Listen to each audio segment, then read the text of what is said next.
હા, પહેલાં એક અઠવાડિયું મને જરા એવું હતું, મેં ના પાડી દીધી અને કહ્યું કે તું જુદો થઈ જા ને રેન તા જે કરવું એ કર.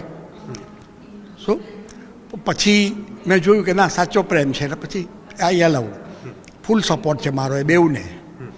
એટલે પહેલાં મને એવું થયું કે ભાઈ આ કેમનું સેટ થશે કલ્ચર, પણ બધું ઓકે છે. એના મમ્મી ને એ લોકો બી આવે, કંઈ લેંગ્વેજ જાણતા નથી એ લોકો, તો એ પણ સાથે રહે, હાય હેલો કરીએ, સાથે જમીએ, બધું કરીએ છીએ અમે. એવું તો સાસુ બહુ જેવું તો ક્યારેય લાગ્યું જ નથી. એક વાત કહું,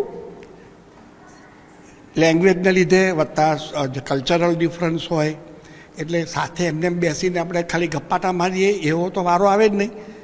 એટલે નો ક્વેશ્ચન ઓફ ક્વોરલિંગ. સામે કોઈ બોલે તો ઝઘડો થાય ને, કજિયા માટે બે જણ જોઈએ ને.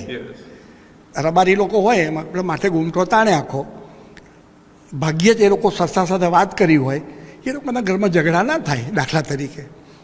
ખ્યાલ? એટલે તમે જેવા થાવ એવું તમને સામે મળે. એડજસ્ટ.